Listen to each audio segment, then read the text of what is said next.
Okay, y'all have been asking for a certain video for a while now, and we are finally settled. The storm is past. Storm you'll see in the next few episodes, and it is a beautiful night.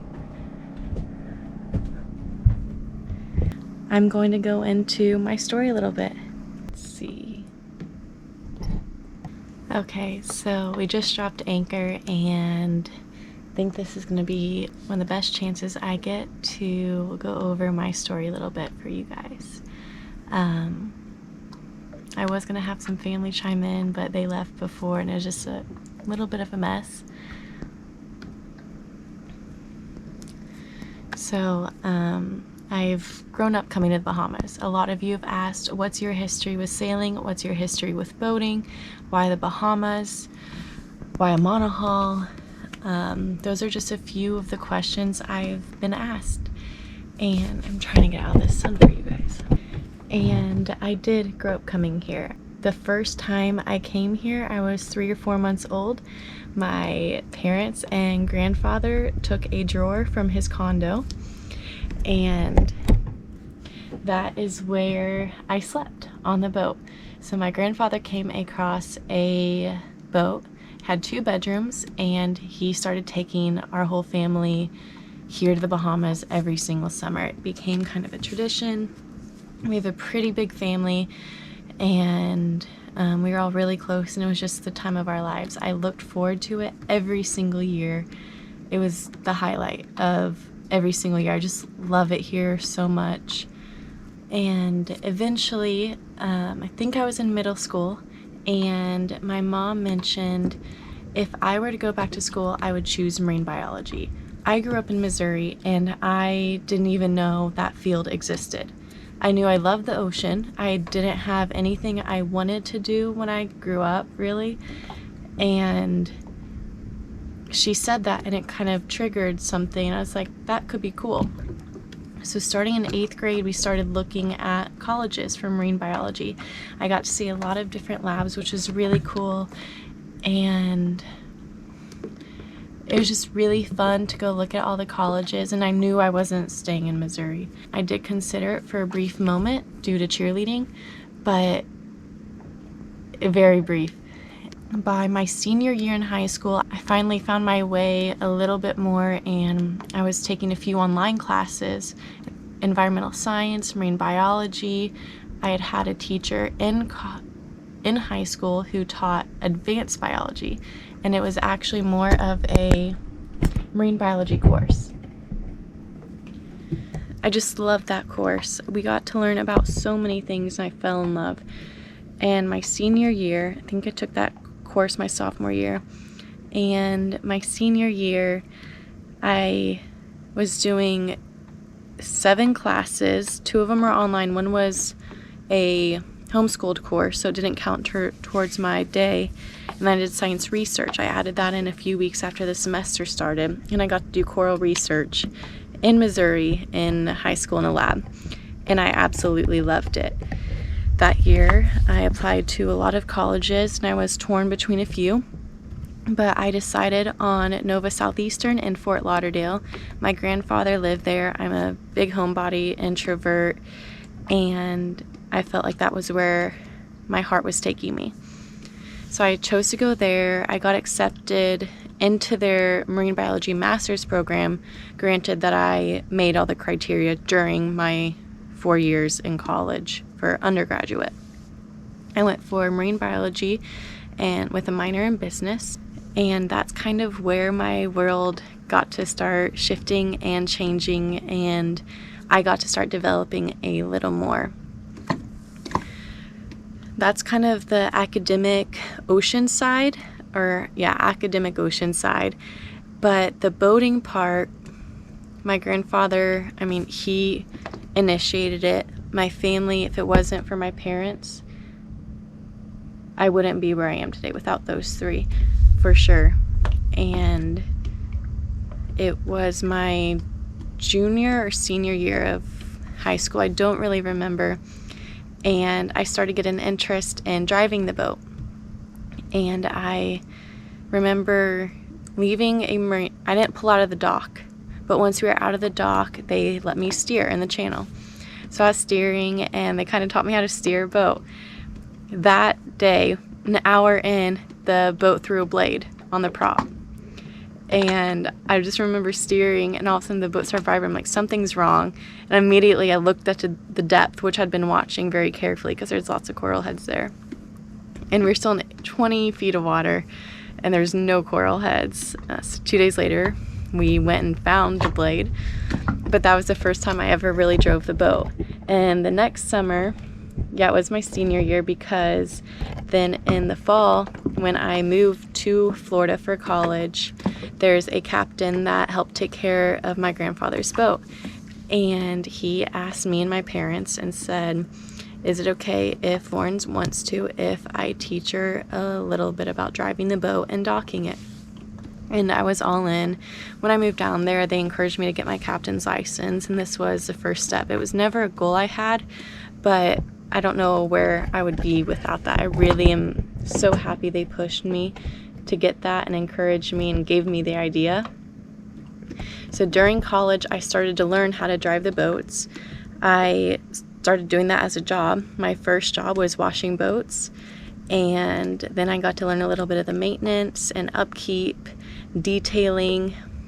So during college, I worked on the boats as more of a mate, and by year 2, I was working for our college writing center as a writing consultant, and also driving a local shark diving boat for shark diving only on the weekends. For me, it was only on the weekends, and also doing the other upkeep and cleaning and other stuff on the side. So I worked quite a bit in college.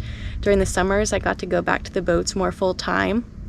I graduated college within 3 years, and that's also when I fell more in love with freediving. It was my first chance to get to know the freediving community, and I made some amazing friends. Those are my best friends during college, was my freediving community.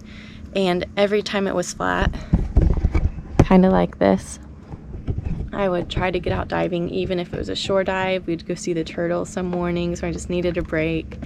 And it really paved the way. Just all these little things helped me get into where I am now. The freediving, because now I'm a freedive instructor. The marine biology, I get to refer to my knowledge I learned in college every single day. Oceanography, invertebrates, like all that little stuff I get to touch and do every single day. The captain who trained me, he taught me so much. He had the patience with me when he taught me how to dock and gave me my first delivery job, and I was his first mate. I really got to get to know a few boats. They were more sport fishing boats, but I always wanted to sail. And I remember the last 2 weeks I was working for him. It was after college during COVID, and we would be talking about sailboats a lot. We'd be polishing a boat and talking. He used to own a sailboat, and it was something I dreamed of doing. So I got to learn a lot about boats during that time. And so doing that job really helped me just learn all these bits and pieces. A lot of it was just detailing a boat. I've learned so much just about all of that and identifying problems, and I wouldn't have traded those few years for a thing. I got more comfortable with sharks, got to freedive with sharks for work and see sharks from the surface, and I got to introduce some kids to sharks, and that was really amazing. And just changing perceptions, I really fell in love with that aspect big time. And that's something I eventually want to incorporate here, but I'll get into that in a second. But the last 2 weeks I worked for him was in the middle of COVID. It was that August. I had just done my second trip on the Sportfish as kind of the captain, and we were just working on the dock, working on a lot of boats. And I went and did my advanced freediving course with Stephanie, and we had talked a lot on Instagram, and so we knew each other through there. And she'd come back from the same hurricane, and so we went into the advanced freediving course. And 3 days later, I'm sitting at work with my boss, and she posts that she's crossing the Bahamas and does anyone want to join? And I said me with the little emoji, completely joking. I was at work. I loved what I was doing. I was learning so much. And she said, come. And I asked her the details, and she said, stay indefinitely. And I went and got a COVID test that night, and that was when it was hard to get them immediately. So we needed PCRs to get into the Bahamas, and I had to go get a rapid PCR, which were hard to find then. And I said, I don't know if I'm gonna get my test back in time because they were leaving 48 hours later. And she said, we'll wait, don't worry about it. So she picked me up about a day and a half later, and I did my first crossing on a catamaran. I'd been on a catamaran before when I was younger, but I didn't really remember much about it.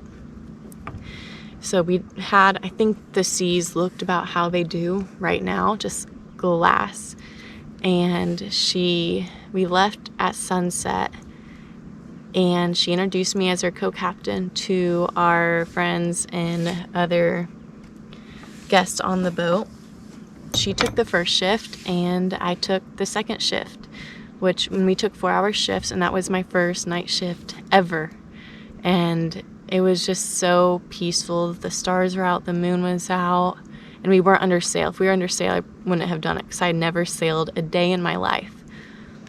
And I spent 3 months with Stephanie, and that's where I learned a lot just about the boating, sailing life. Not really as much sailing, but how a boat under solar and more sustainable and less complex systems, including the engine. Like, we took apart her starter, her alternator, and those were things I've never ever done because I was working with boats that huge engines. And I got to learn a lot on her boat on the mechanical side and just how the boats kind of run. And then she introduced me to my friend David, and he taught me more how to sail. So he had a monohull very similar to mine. It was a 46, and he taught me a lot about knowing the models of boats and the ages and kind of the whole structure. And that helped me choose this boat, actually. But he also really taught me how to sail and a lot more technical things.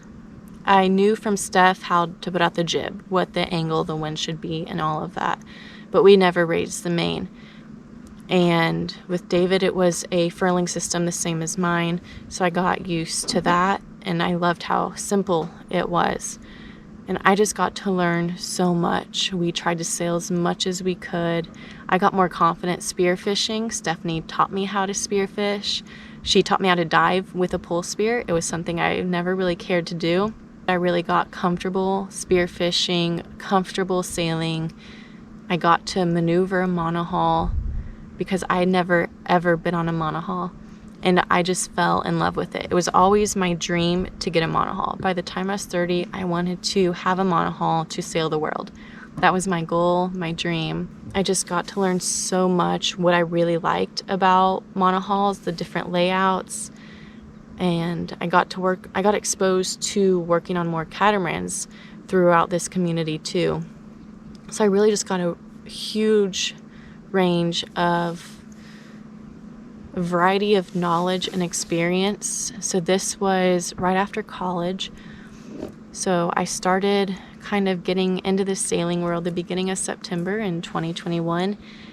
No, September 2020. And I went to look at this boat in August 2021. So everything went kind of fast. So I grew up with boats, not sailing boats, and within a year I felt like I learned a ton. And I've always loved the Bahamas. I've always been comfortable here. I know the waters, and it was a no-brainer for me. I love the Bahamas so much. I want to sail the world, but I don't want to call any other place home but here. So after being with Stephanie and with David, and then I went to go work on that sport fish again for to captain for them for the summer and spend time with the family and get the boat ready. And after that trip, I did my first catamaran delivery up the coast, and that trip I think was big game changer for me. I was adjusting sails without asking other people, and I just felt confident. I would look at the wind and I would just do it, and I felt so confident. And I think that's a lot where my attitude kind of shifted, and I became so much more confident in what I was doing instead of still learning. And it was a really amazing experience, and I'm so grateful for that delivery. I almost didn't take it, and then it's one of the best decisions I've made, along with jumping on Stephanie's boat last minute and then jumping on David's boat and learning monohulls. After that delivery, I went to go see my parents. Then I decided to go see Stephanie.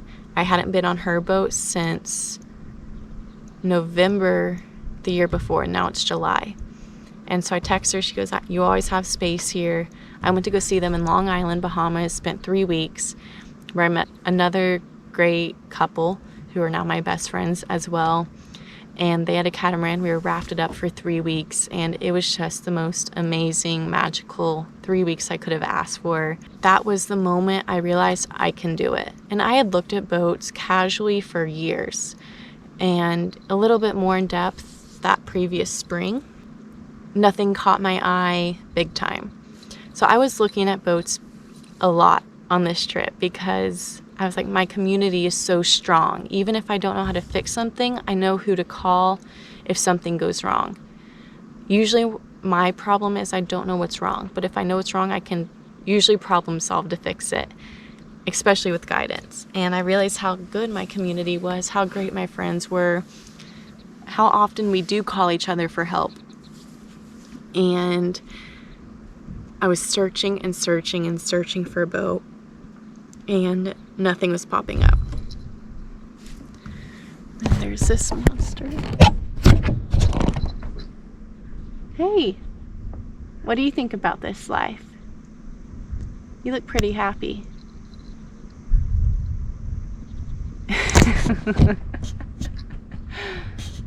Yeah? I know. It's pretty nice tonight, isn't it? Can I sit next to you?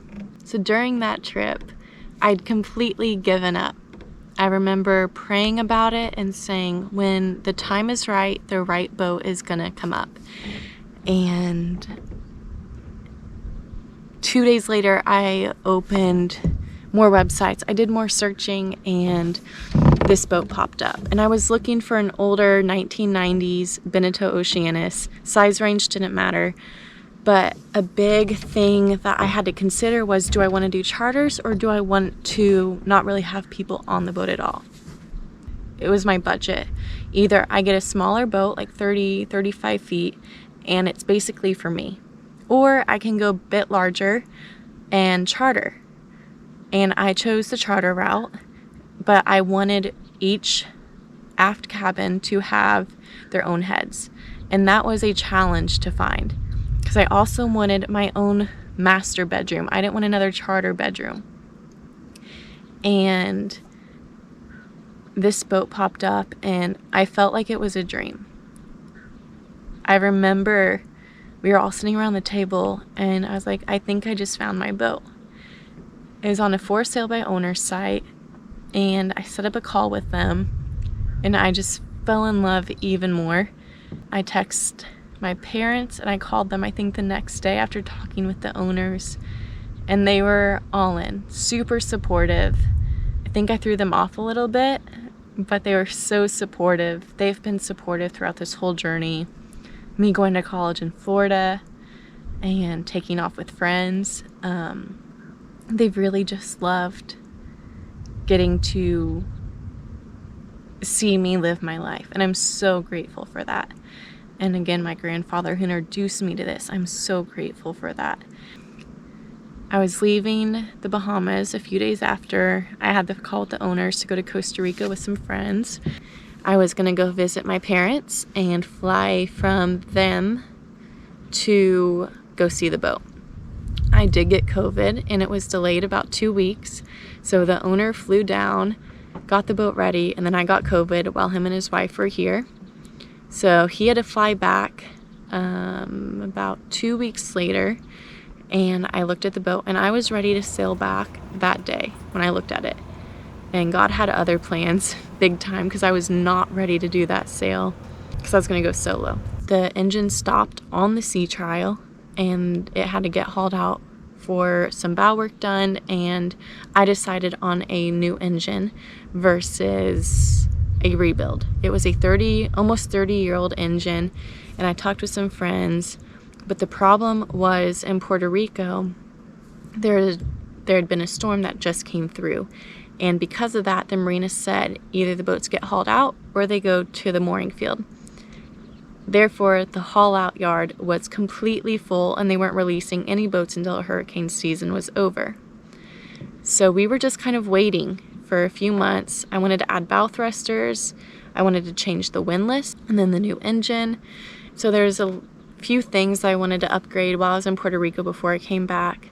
So I finally got the boat in December.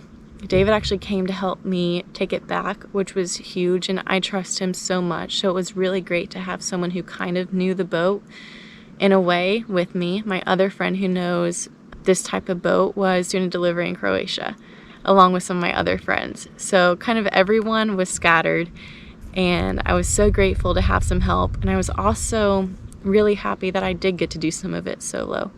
It was one of the most beautiful experiences. And things went wrong kind of soon, within 3 weeks, 2 or 3 weeks of leaving Puerto Rico. My engine hydrolocked, and the rest is on YouTube. Y'all know you can watch. Start from episode 1. That's in Puerto Rico. But you guys asked where I came from, and that's Missouri, where I got my boat knowledge. I grew up doing it. I grew up coming here. And I just learned a lot on the way. I always had the goal to sail and be a freedive instructor and a marine biologist, and everything kind of came into play. My main mission with this is not charters. I do love having people on board, and I love getting to share this. But my main mission is to work with locals in each country that I get to visit and teach them something about the ocean, whether it's the actual ocean and more marine biology based, or it's freediving or swimming or boating or sailing or mechanics. Anything that I can educationally give, that is my mission, and you all are really helping me live that by watching my videos and supporting me on Patron. I hope that you guys continue to enjoy watching this, and because you guys are going to help make this mission come true by supporting me. I am a girl who is living her dream life on her sailboat with her kitten, who loves watching the water. Hey! Guess I should talk about him too. Hey, what you doing? Yeah. So I got him 4 weeks old. I've fostered kittens my whole time in college, and once I knew I was getting this boat, I decided that if an animal, dog or cat, comes along that I feel like I should keep, I'm going to keep them, because I now know where my home is. And the first night I had him, he fell asleep on me. Well, he tried to. He was a rescue, and it was my job to make sure he made it to 2 months old. And he was just the sweetest little thing. Didn't want to be without me. Sorry, my battery died. So he could barely sleep, and he just wanted to be with me all the time. And that's when I decided I was keeping him. He has been a huge blessing. And best companion I could ask for. He's adjusted so well to everything, but I'm just a girl who lives on her sailboat, living her dream right now in the Bahamas, eventually the world, And Mako is my first mate. It is a 1993 Beneteau Oceanus 510, so it is 51 feet, and I came up with the name Sol de la Mar. It's on my website. Actually, some of my mom's friends came up with it. My nickname is La, and Sol has always been, the boat that I was trained on was Caribbean Soul, so I love the word soul, and it means soul of the sea. The grammar isn't perfect, but it basically means soul of the sea. I have a seahorse for the S, which is something my family had on their soul, on Caribbean Soul, and the R is a shark fin. So I got to tie in some fun things, and for now this is my dream boat. There are things that with every boat owner that we eventually want to change or could do differently, but I'm just so excited to be on this journey, learning so much. Everything, all those projects I did in Florida, a lot of them I had no idea how to do before. Besides the detailing, I kind of knew, but the painting, there's things I would have done differently. The water hoses, the rudder. But I love this life because I get to learn something new every single day. My confidence in myself has grown tremendously. Some days I feel like a little kid that just gets to have fun and live her dream. And then 2 seconds later, I need to be the captain or the chef or the mechanic or the freedive instructor or the spearfisher. And I love that I get to do all of this. It's definitely a dream, and I wouldn't be here without family and friends that have become family. I have one of the best support systems I could ever ask for. And on that note, a lot of you have asked about financial. How can a girl afford this? And the answer is I can't yet. I did work a lot during college and high school. I had been saving up for a trip after college graduation, and basically all of that money went into this boat, as well as a loan. So I do have a loan, and that is a reason I do charters, is to make that money back. My goal is not to make a ton of money. My goal is to be able to live my dream and my mission. And you guys are helping me do that. So I appreciate you so much. Charters are my main source of income now. When I am in Florida, I do quite a few jobs as a captain. So while I was there doing all this boat work, I was working as a captain for quite a few people and some odd jobs in the shark diving and then free diving and instructing. That helps. Every little bit helps. And my only expense is my boat and Mako, pretty much. So yeah, that's the answer to that question. And just thank you all so much for watching, supporting. Patrons, can't thank you guys enough. Everyone who has given me kind words, encouragement, and all of that. I promise that I will get better with the videoing and the sound. I'm in the Bahamas, so all I have is my GoPro. I did not have the money to get a nicer camera before I left Florida, given all the repairs I was doing. And so you guys have me on GoPro for quite a bit, and I hope that works for you guys. But eventually I will be wanting to make some upgrades mainly for you. Hopefully the sound gets better, and I just appreciate your support so much.